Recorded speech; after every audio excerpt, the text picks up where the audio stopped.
j'aimerais vous donner, le titre, c'est les clés pour s'éviter des problèmes. C'est gros comme titre. Je ne crois qu'on arrivera au bout, mais c'est ma foi. Que Dieu ne nous laisse pas seuls, orphelins, sur notre route. Il vient avec des clés. Il nous appelle à la consécration, à l'obéissance, à la confiance. Et je veux redire ce que Normand a dit dans les annonces. Que si on vous encourage ces 6 prochaines semaines à lire le livre de Jacques, c'est facile. Hein? Cette semaine, c'est Jacques 1. La semaine prochaine, c'est Jacques 2. Dans 3 semaines, c'est Jacques 3. Vous avez l'occasion de lire avec nous, de approfondir Jacques. Si on vous encourage de lire, de méditer la Bible, de vous retrouver un petit groupe, donnez votre nom. Il y a des amis de Joliette ici qui sont prêts là. On aimerait recevoir du monde chez nous. On aimerait vivre la Bible ensemble. Donc, prenez ces 6 semaines. Le catholique, c'est le temps de carême. Je dirais pour nous, prenez ce temps-là, s'arrêter. Ben oui, je veux lire, je veux partager, je veux comprendre.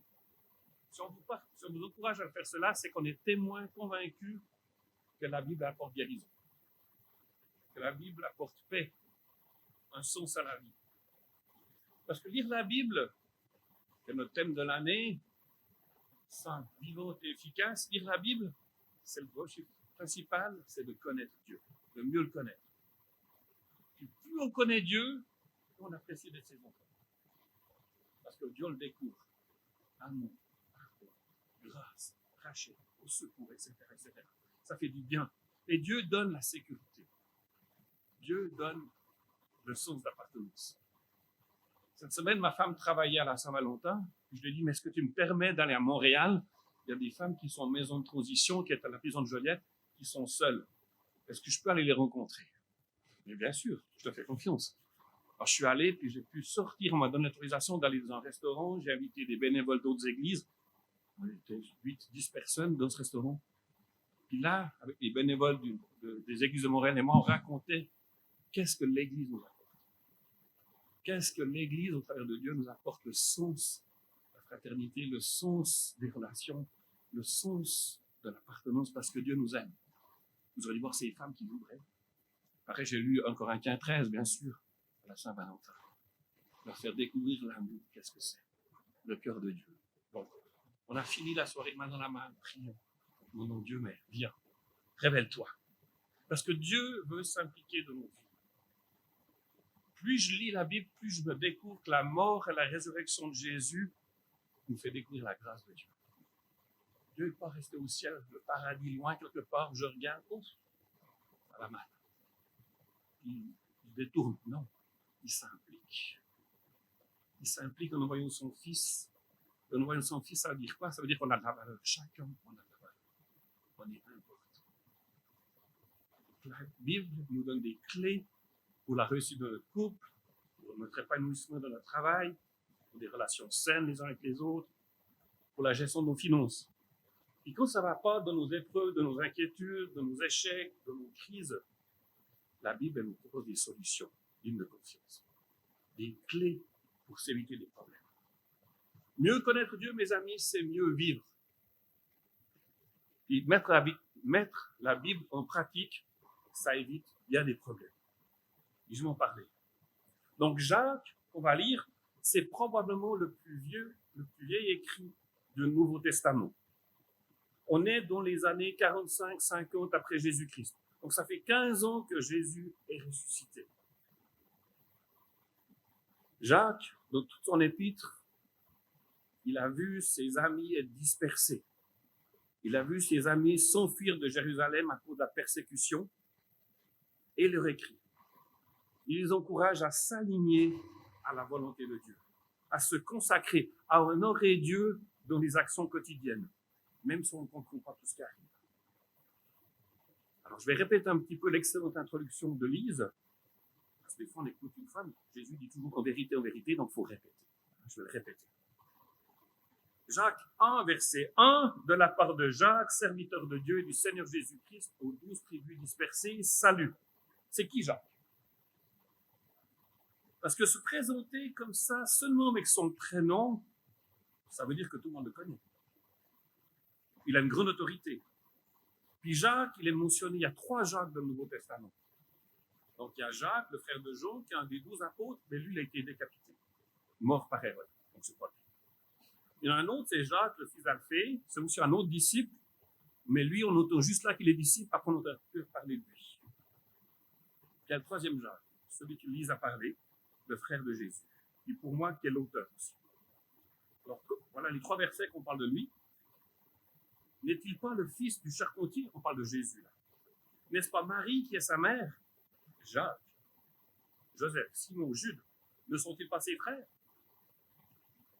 Un peu plus loin, les membres de la famille de Jésus vinrent pour s'emparer de lui, car ils disaient il a perdu la raison. Jésus est apparu à Jacques, puis à tous les autres. Donc, ça veut dire dans ces 3 versets qu'on voit que Jacques et ses frères ont eu la difficulté de croire que Jésus est le Fils de Dieu. Il me semble que cette histoire-là rappelle la vie de plusieurs d'entre nous. Pour plusieurs d'entre nous, on est les seuls chrétiens de notre famille. Les autres ne croient pas vraiment en Dieu. Ils nous observent, mais ouf. Puis je dirais même que certaines personnes de votre parenté aimeraient vous ramener sur le bon chemin, comme Jacques voulait le faire pour Jésus. Arrête d'aller à l'église, n'importe quoi. Pourquoi tu perds ton temps là? Mais ce qui est intéressant, c'est qu'une fois Jésus ressuscité, il s'est présenté tout seul à son frère Jacques. Qu'est-ce qu'il lui a dit? Mais une chose est sûre, ça a changé la vie de Jacques. Parce que Jacques, l'incrédule, Jacques, celui qui se croit sage, va rejoindre les 12 et va venir une des colonnes de la première église de Jérusalem. Une autorité. On voit bien sa biographie dans Acte 15, si jamais. Donc Jésus a prié pour sa famille. Et à un moment donné, il a pu avoir un cœur à cœur avec son frère. Jacques, je dirais, c'est peut-être l'enfant prodigue de la famille. C'est peut-être celui qui savait certaines choses, mais à un moment donné, il s'est éloigné. Jésus n'a pas voulu le laisser seul avec les cochons. Pour l'histoire de le fils prodigue, il a dit non, tu vas revenir. Donc ça m'encourage que même Jésus a prié pour sa famille et il s'est passé des choses. Ce qui veut dire que nous aussi, continuons de prier pour nos frères, nos sœurs, nos parents. Nos témoignages ne sont pas inutiles. Si on a dans la famille quelqu'un qui est comme le fils prodigue, qui est avec les cochons, la Bible nous dit qu'il va le ramener. Comme Jacques a été ramené, moi je ne viens pas baisser les bras. Jésus veut ramener vos enfants, vos parents, dans sa famille. Oui. Ça, c'est la première clé que Jacques nous montre. La prière de Jésus est importante. Nos prières portent du fruit. Ce que Dieu dit, il le fait. Ça, c'est le message de Lise. Donc, je ne vais pas répéter. Allez l'écouter sur Internet, c'était il y a 2 semaines. Jésus, c'est le Logos, c'est la parole de Dieu. Et en croyant la parole, en croyant à Jésus, Jacques nous révèle qu'il a changé d'avis. Croire, ça amène quelque chose. Jésus, c'est le héros du royaume de Dieu. Il est lent à la colère. Il est riche en bonté. Il est mort et ressuscité pour nous pousser à changer de vie. Pour nous aider à haïr le péché. Et ça, c'est l'histoire de Jacques. Le revenu de les cochons, on ne sait pas si c'était cochon, mais comprenez bien, revenir de sa histoire de vie difficile, il a découvert le péché, ça salit, ça fait mal, ça détruit, ça divise, ça tue à petit feu. Jacques, tout à coup, se lève. Arrêtez, mes amis. Consacrez-vous, alignez au plan de Dieu. Jacques a vécu toute une repentance. Comment est-ce qu'on le sait? Le verset 1 nous dit, ce que je viens de lire, Jacques ne se proclame pas dans le verset 1, moi, Jacques, le frère de Jésus. Il dit simplement, moi, serviteur de Dieu et du Seigneur Jésus-Christ. Tout un changement. Jésus était bien plus le frère de Jacques. Seigneur, je vous rappelle que le titre Seigneur au temps des Romains, ce titre-là était réservé seulement aux empereurs de Rome. On appelait Seigneur celui qui était un Dieu, quelqu'un qui était tout au-dessus de tout. Et Jacques prend le même titre que les Romains. Quand tu voyais César, Seigneur. Jacques dit à Jésus, c'est mon Seigneur, c'est pas César. Aux 12 tribus dispersées, Lise nous a partagé les 12 tribus. On ne sait pas vraiment qui c'est ces 12 tribus. Oui, c'est Israël de son ensemble, mais c'est plus que ça. C'est toute personne qui confesse Jésus-Christ. Donc l'Église a commencé à Jérusalem, il y a une persécution, les chrétiens ont dû partir, ils ont dû quitter leur maison, précipitamment, ils ont dû recommencer leur nouvelle vie, une nouvelle vie. Et Jacques, donc, moi, je pense que Jacques a de la compassion pour ses frères et sœurs dispersés. Il leur écrit une lettre, il veut les encourager, il veut les instruire à vivre dans leur foi, dans plusieurs domaines. Croire ne suffit pas. Il va leur dire, mais arrêtez de croire, pratiquez, obéissez. Même si vous êtes dans l'épreuve, c'est difficile actuellement, ça vaut la peine de continuer. Ce n'est pas la pointe finale de votre histoire. Salut, il termine le verset 1 par salut. Ben, c'est la situation, c'est comme ça qu'on écrivait à l'époque, tout simplement. Très différent des apôtres Paul, quand il écrit des lettres, c'est toute une partie dans les églises, genre, salut. Donc le chapitre 1 qu'on va lire aujourd'hui, c'est une introduction au thème des chapitres 2 à 5. Donc, quand vous lisez chapitre 2, vous allez revenir dans le chapitre 1, qu'est-ce qu'il veut dire? Il se répète. Mais j'aime bien Jacques parce que ça parle des problèmes qu'on vit aujourd'hui. Donc, des problèmes qui sont expliqués dans le livre de Jacques, c'est les relations les uns avec les autres. Pas tout facile, les relations. Donc ça parle de communication. Ça parle aussi de faire attention le danger du favoritisme dans nos relations. Parce que quand on garde un clan, on est dans un clan, on oublie les autres. On néglige les personnes dans le besoin. Jacques, il sait que c'est difficile de dire la vérité. Il va nous donner des tuyaux. Comment est-ce qu'on peut parler avec vérité et carrément? Jacques, encore, va nous dire, tu sais, tu te confies dans les mêmes matériels, tu crois que tu es riche, tout est bien, ou tu es pauvre, et tu crois que tu n'as rien du tout. Pourquoi tu te confies? Il nous interpelle dans notre confiance, dans notre relation avec Dieu. Jacques va encore nous dire, je sais que le trait de caractère, c'est difficile pour chacun. La colère, il nous apprend dans ce chapitre de Jacques, à écouter, à être persévérant, à être patient. La patience, on sait tous que c'est Seigneur de ma patience et tout de suite. Donc c'est Jacques là qui est en train de nous dire, je sais que c'est difficile, mais persévérez. Et je trouve intéressant que Jacques termine son épître en nous disant, t'es malade, confesse. Il nous invite à la confession. Il nous invite à oser exprimer, ne pas rester tout seul avec nos problèmes, mais oser les ouvrir avec les autres. Tout ça, c'est l'étude de Jacques. Puis si vous lisez Jacques, je vous encourage de lire aussi le Sermon sur la montagne, l'histoire de Jésus, le discours de Jésus extraordinaire de Matthieu 5 à Matthieu 7. Donc lisez en parallèle. Vous verrez que Jacques reprend ces mêmes thèmes de Jésus et va encore plus loin. 5 chapitres, et dans ces 5 chapitres, Jacques utilise 21 livres de l'Ancien Testament. Donc on voit qu'il connaît toute la Bible. Il va s'appuyer, il va chercher des références. Mais il parle aussi beaucoup de la nature. 30 fois la nature. 29 fois l'usage de la langue. Il y a quelque chose avec notre bouche qui doit être affiné. Il est très très pratique parce qu'il dit la vie chrétienne, ça se vit pas seulement le dimanche matin, ça se vit tous les jours. Jacques, ça a été, pour que j'arrive au bout de mon introduction, c'est un bâtisseur de ponts. C'est un artisan de paix. Et vous savez le surnom qu'on lui a donné à l'époque? Ça, c'est Flavius Joseph, qui est un historien juif qui a observé Jésus, les disciples pendant longtemps. On l'a surnommé l'homme aux genoux de chameau. Pourquoi? Parce que c'était un homme qui était tout le temps vu à genoux dans le temple en train de prier pour l'Église. Donc ses genoux ont grossi. Il s'est musclé. Et il est mort martyr. On lui a demandé de renier Jésus. Il a dit non. On l'a acheté dans le temple. Il est tombé sur ses genoux. Il n'est pas mort. C'est terrible. Mais il était musclé.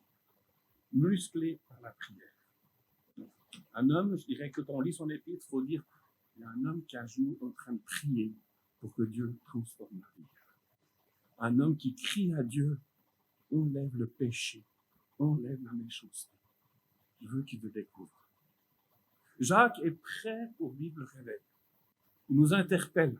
Il sait que Jésus va revenir un jour, mais sommes-nous amoureux, entiers pour Dieu, ou sommes-nous hésitants?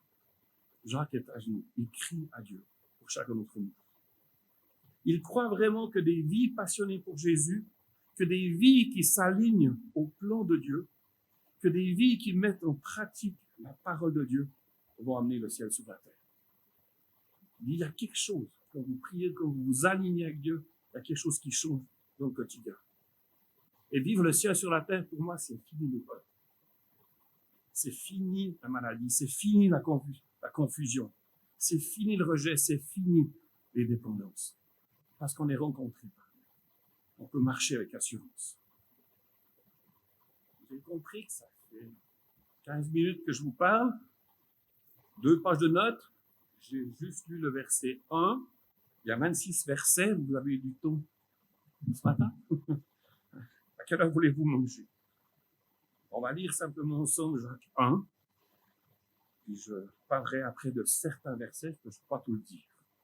Parce que les autres versets, comme je l'ai dit, vont être répétés ces prochains dimanches. Donc Jacques 1, à partir du verset 2, êtes-vous prêts parce que ça part fort? C'est même difficile au moment à accepter. Donc je vais le lire, et si vous voulez le lire avec moi, vous pouvez lire ensemble, vous pouvez écouter, j'ai tout mis les versets, comme ça vous pouvez suivre et le lire ensemble. Alors je commence, vous pouvez me suivre. Verset 2. Mes frères et sœurs, considérez comme un sujet de joie complète les diverses épreuves auxquelles vous pouvez être exposés. Ouch. Sachant que la mise à l'épreuve de votre foi produit la persévérance.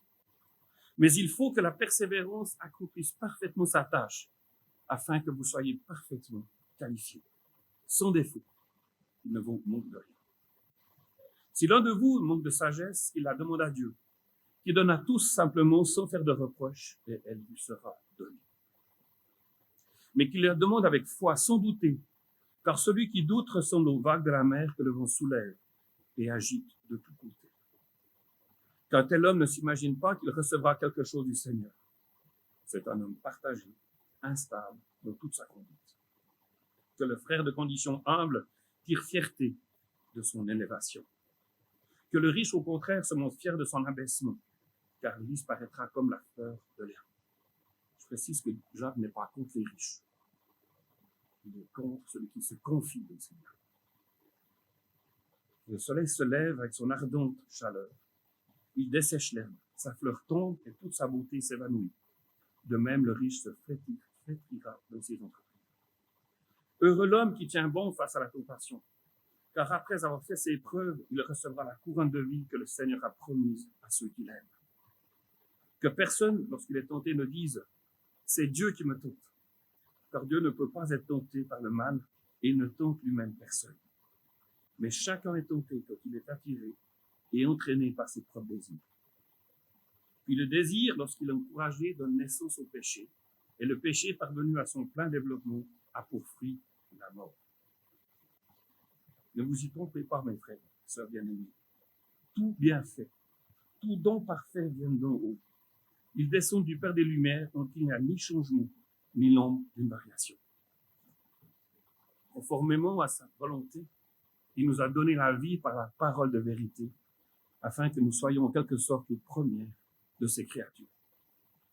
Ainsi donc, mes frères et sœurs bien-aimés, que chacun soit prompt à écouter, long à parler, long à se mettre en colère. Car la colère de l'homme n'accomplit pas la justice de Dieu. C'est pourquoi rejetez toute souillure, tout débordement dû à la méchanceté. Accueillez avec douceur la parole qui a été plantée en vous et puis qui peut sauver votre âme. Mettez en pratique la parole, ne vous contentez pas de l'écouter en vous trompant vous-même par de faux raisonnements. En effet, si quelqu'un écoute la parole, ne la met pas en pratique, il ressemble à un homme qui regarde son visage dans un miroir, qui après s'être observé, s'en va, oublie aussitôt comme il était. Celui qui a plongé le regard dans la loi parfaite, la loi de la liberté, qui a persévéré, celui qui n'a pas oublié ce qu'il a entendu, mais qui se met au travail, celui-là sera heureux de son activité. Si quelqu'un parmi vous croit être religieux alors qu'il ne tient pas sa langue en bride, mais trompe son propre cœur, sa religion et son âme. La religion pure et sans tache de mon Dieu, notre Père, consiste à s'occuper de l'orphelin et des veuves dans leur détresse et ne pas se laisser souiller par le monde. Tout un chapitre. Pas facile. Pas facile du tout, je trouve. Je rappelle que les gens qui reçoivent cette lettre ont vécu et vivent sûrement encore une saison difficile dans leur vie. Ils ont été persécutés pour leur foi. Ils ont dû quitter rapidement leur maison, leur travail, leurs amis. Ils ont dû sauver leur vie.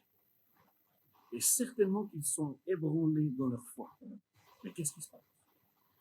Dieu est béni. Peut-être même que certains ont des traces de coups sur leur corps. Croire en Dieu, est-ce que ça vaut la peine? Croire en Dieu, ça m'amène quoi? Peut-être qu'ils se sont incompris, dans le doute, dans la peur de demain. On me dit de persévérer, on me dit de donner ma vie, on me dit de prier, mais en fait, ça change. Qu'est-ce qui se passe? Entre eux, ils commencent à se comparer. Pourquoi lui il réussit, et pourquoi moi ça va pas? Vive l'injustice. Certains même sont malades. Dans ce chapitre, Jacques, à genoux, prie Dieu, encourage-les à tenir bon dans leur foi. Encourage-les à choisir leur route en demandant la sagesse de Dieu. Encourage-les qu'ils puissent résister à la tentation. Qu'ils puissent exercer la maîtrise de soi dans leur langage. Il y a beaucoup de versets, comme j'ai dit, sur la langue, sur le parler. Peut-être c'était des gens qui aimaient raconter des bêtises. Je ne sais pas. On en parlera dans plusieurs chapitres. Il les appelle en fait à pratiquer la vraie religion.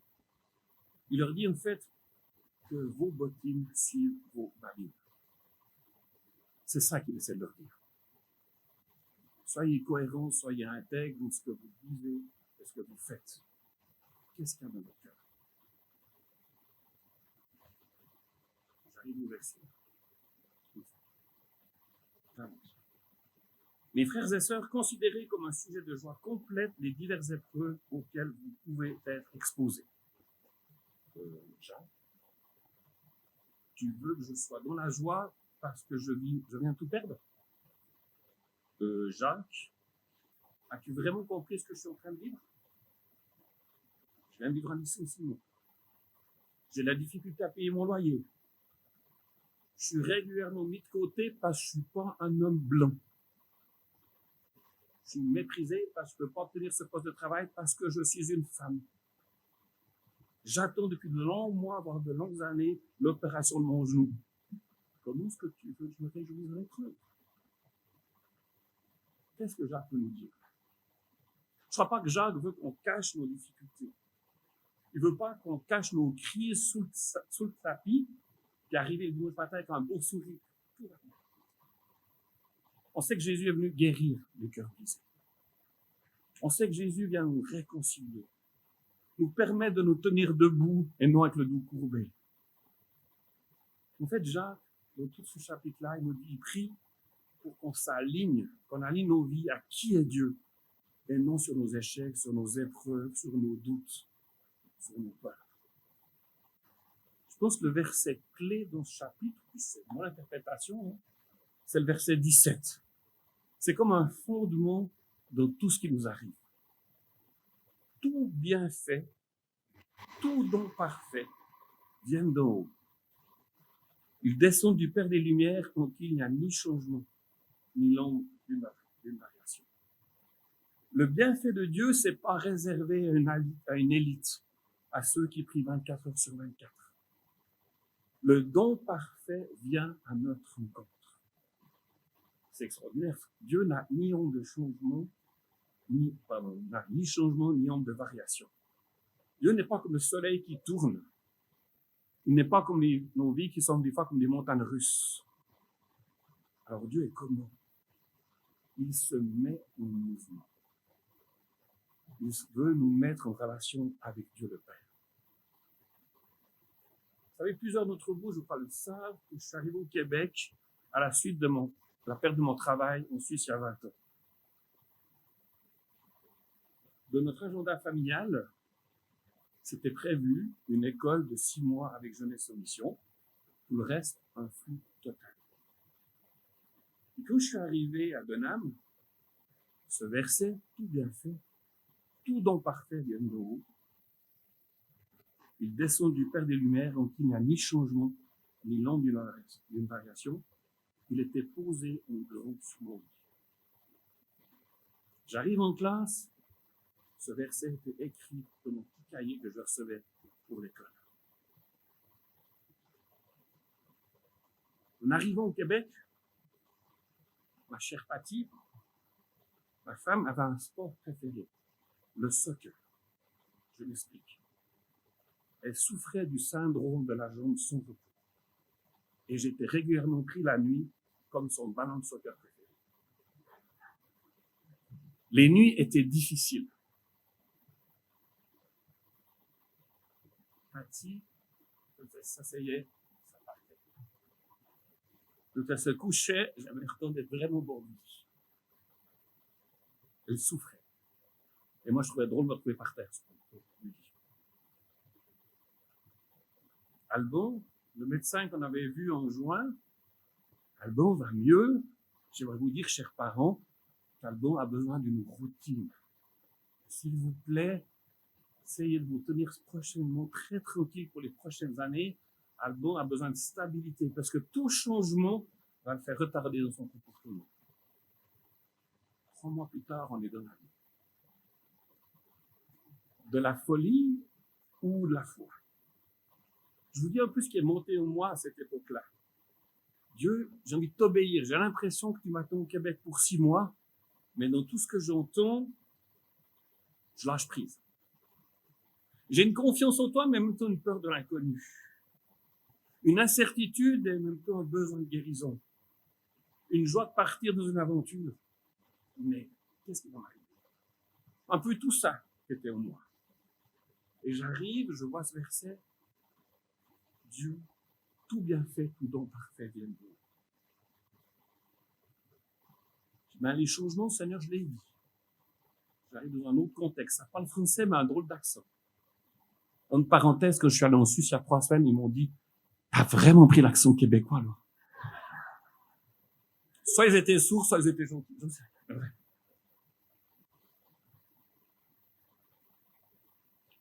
Première semaine, je rumine mon verset et je me retrouve sur ma famille dans le bois avec les autres étudiants.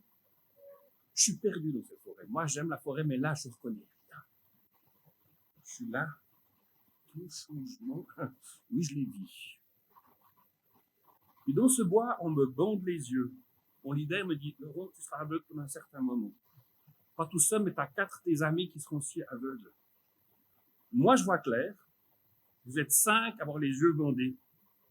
Et je vais vous conduire par ma voix sans vous toucher du point A au point B. Au début, je trouve ça très cool.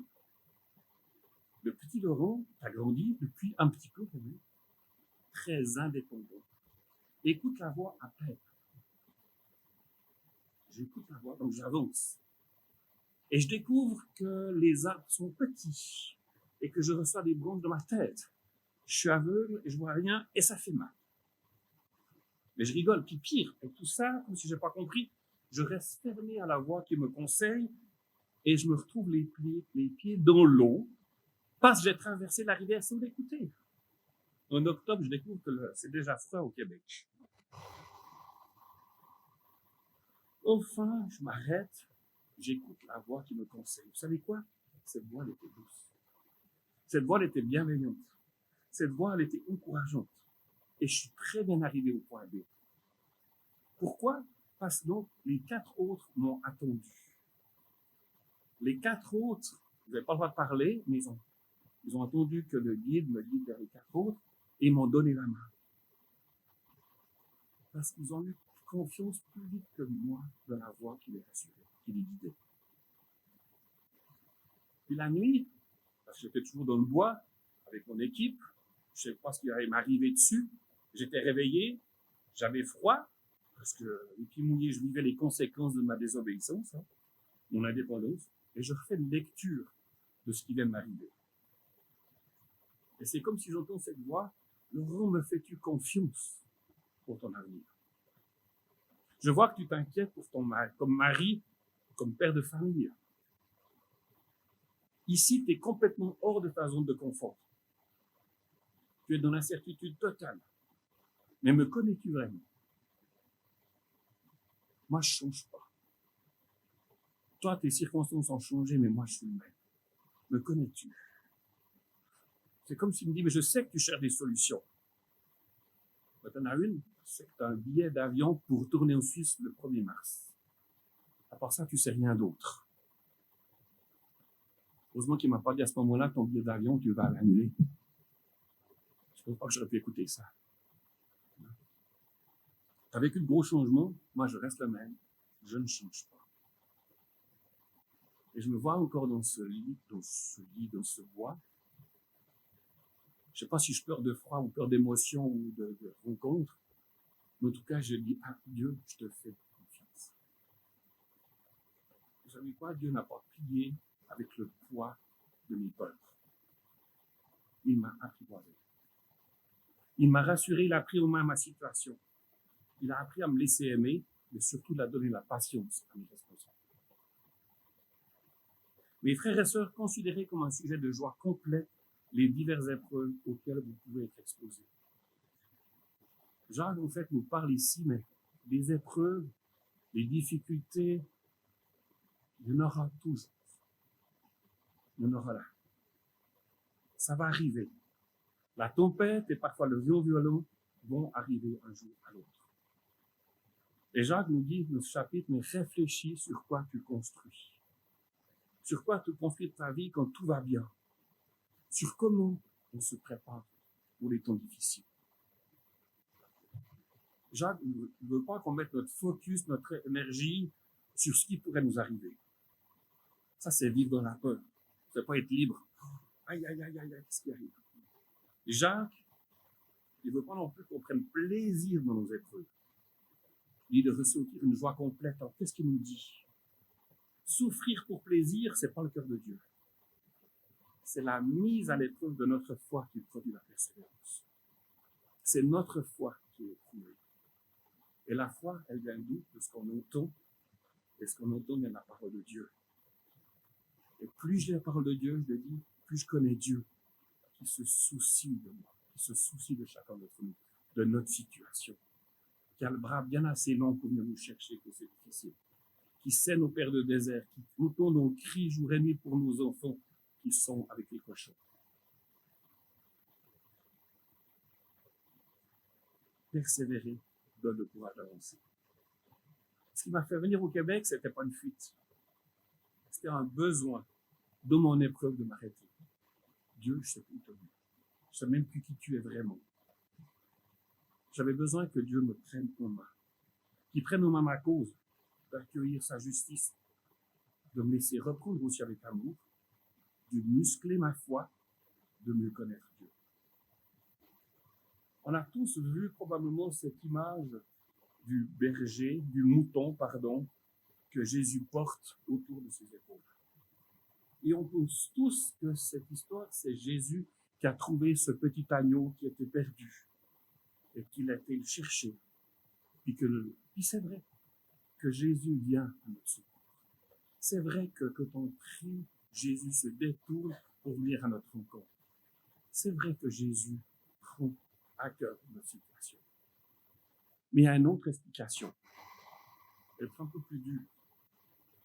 Quand un agneau est rebelle, quand un agneau est désobéissant, quand un agneau fait qu'à sa tête, quand un agneau ne veut pas reconnaître l'autorité du berger, le berger, ça lui arrive, c'est qu'il casse la patte de l'agneau. L'agneau n'a pas d'autre choix à ce moment-là de se laisser porter par le berger. L'agneau s'habitue à la présence du berger, à sa voix. Et une fois guéri, vous savez ce que fait l'agneau? Il ne s'éloigne plus. parce qu'il aime être en présence du berger. Alors comment Jacques peut-il demander de considérer les épreuves comme un sujet de joie? Il reprend en fait ce que Jésus a dit dans le Sermon sur la montagne, « Heureux ceux qui seront persécutés ». C'est le masochisme qui aime qui a du plaisir à la souffrance. Le chrétien ne doit pas se réjouir de la souffrance, mais de la récompense au-delà de la souffrance. Jésus a souffert. On souffre aussi, mais Jésus va plus loin. Donc Jacques ne nous demande pas d'arriver avec un visage, comme je l'ai dit, tout souriant, et montrer combien nous sommes spirituels, on prétend être ravis de tout ce qui nous arrive. Je ne crois pas que Dieu s'attend à ce qu'on crie de joie quand une épreuve nous arrive. Hey, quel bonheur, j'ai perdu mon emploi. Quel bonheur, ma femme me trompe. Quel bonheur, ma fille adolescente est enceinte. Oh, je suis si heureux. Non. Dieu ne nous demande pas d'être des saints en acier qui refusent de se ressentir, d'exprimer leur tristesse. Être joyeux dans l'épreuve, au milieu de la fournaise ardente, c'est vivre dans la paix. C'est vivre dans le contentement, avec une attitude qui honore Dieu. Une honnête soumission au plan de Dieu. Dieu, je ne comprends pas. Tu es silencieux en ce moment. Je suis dans mon désert, mais pas je sais que tu es Dieu, je continue. C'est dur, aide-moi. C'est d'avoir une confiance totale de ce que Dieu est en train de faire dans nos vies. C'est la joie de l'attente. C'est vivre sans compromis. Un jour, je serai libéré. La punition, elle vient après une faute. Si je vais trop vite ou si je brûle une lumière puis le policier me voit, il va se prendre un certain plaisir à me donner un ticket. C'est pas une épreuve, c'est juste la conséquence de ma bêtise. Notre société aujourd'hui vit dans la grande confusion. On ne sait plus vraiment ce qui est bien, ce qui est mal. On lit les médias, on écoute tout ce qui se passe, mais c'est quoi? Tout bascule, tout est dessus. Quelqu'un a dit, au nom de la tolérance, on a toléré l'intolérable. Oui, Dieu est amour. Oui, Dieu est plein de grâce. Et ça continue. Mais ça ne veut pas dire que c'est possible de faire n'importe quoi parce que Jésus nous aime. La grâce, ce n'est pas un ticket bon marché. Ça a coûté la vie de Jésus. C'est cher. Jésus n'aime pas le mal. Et ça doit aussi être notre réaction. Alors Jacques encourage ses lecteurs et par nous à tenir bon dans l'épreuve. Plus loin, Dieu dit même, je vais vomir ceux qui sont tièdes. Ouch. Dieu nous invite en fait que notre oui soit oui, que notre non soit non. Et Jésus vient toujours à notre secours quand on reconnaît notre fragilité, nos dépendances. Lire la Bible, passer du temps avec Dieu, libère ceux qui nous ont captifs. Lire la Bible, l'analyser, la partager, ça réveille notre esprit. Moi, j'aime bien l'huile d'olive. L'huile d'olive, elle vient parce que l'huile a été pressée. J'aime bien de temps en temps boire un verre de vin, mais j'oublie pas que le vin, c'est le raisin qui a été pressé. Dans nos déserts, dans nos dépouillements, c'est pas dire moi je, c'est Dieu qui fait quelque chose de grand. On ne comprend pas tout, mais qui nous amène plus loin. C'est laisser Dieu finir son travail de purification. Le danger qui habite les lecteurs et qui nous habite à nous ici, c'est de baisser les bras quand tout le monde le fait. On n'est plus choqué, on s'habitue à ce qu'on voit. Vous savez, en préparant ce message, à un moment donné, je me suis arrêté. Il y a comme quelque chose en moi qui est monté. Je dis, Dieu, tu m'invites dans ce passage à me débarrasser de la souillure, à me débarrasser de ce qui pue dans ma vie. Ouf, je dis, Seigneur, ben non, je reconnais que je n'ai pas rejeté la souillure.